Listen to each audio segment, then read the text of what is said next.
Nyctography, Episode 7, Something in the Yard.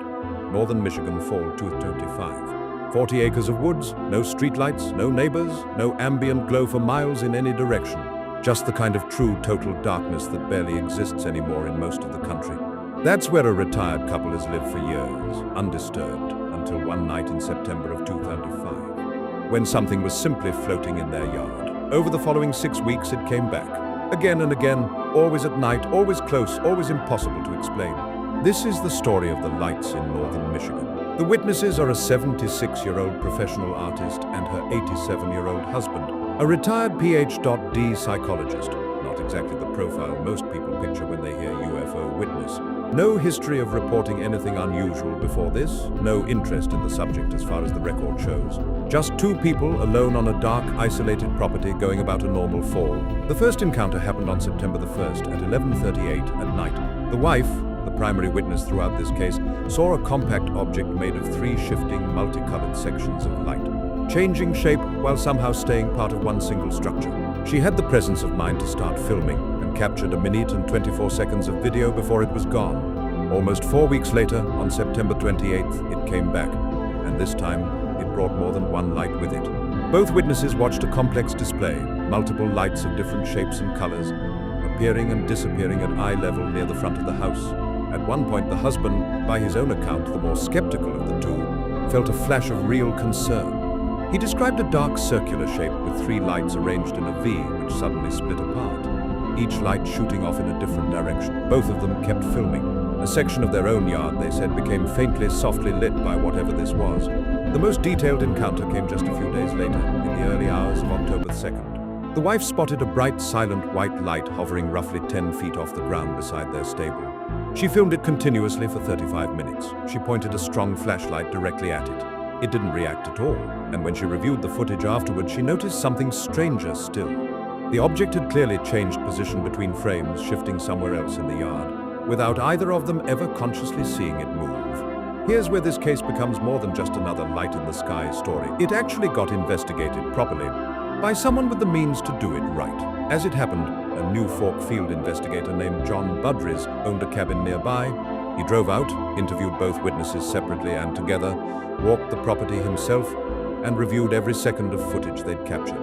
He came away describing them as, in his own words, highly credible and precise, and noted that their son, independently, had witnessed unrelated activity on the property that he hadn't originally thought to report, which only reinforced the family's credibility. Budries didn't just take the story at face value, though. He worked through the obvious explanations one at a time and ruled each one out on the record.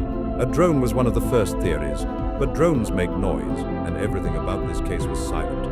At close range, at low altitude, deep in a wooded area that would make a real drone flight genuinely risky to pull off. He ruled out ordinary astronomical objects, stars, planets, satellites, based on the object's position, its proximity, and the way it moved.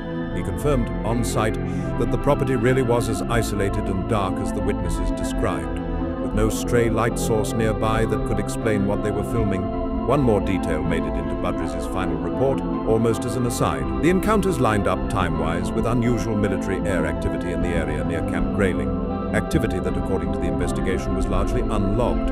Whether that's connected to anything or simply a coincidence of timing, nobody can say for certain. It's mentioned in the file, and then the file moves on, the same way the actual investigators had to. After everything, the interviews, the site visit, the frame-by-frame review of the video, Budries reached a conclusion that's honestly more careful and more interesting than either definitely aliens or definitely nothing. His report states plainly that he could not dismiss the witnesses' detailed close-up account or their filmed evidence as a mistaken moon, star, airplane, or recreational drone. What he found instead, on close analysis of that first video, wasn't a diffuse blob of light, it was something structured. Roughly 6 distinct rectangular, multicolored, luminous components arranged as part of one coherent object.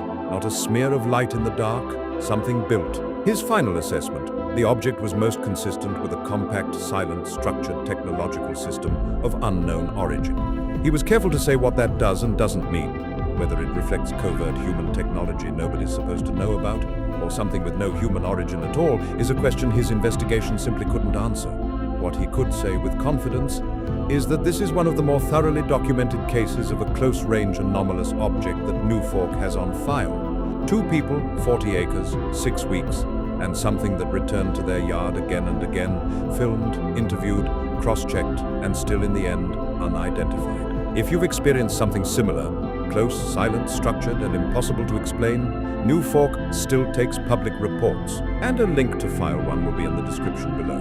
Not every mystery on this channel involves a name we'll never know or a case that ends in tragedy. Some of them are simply this: 2 people standing in their own yard, watching something that shouldn't be there. Next time, another file, another name worth remembering.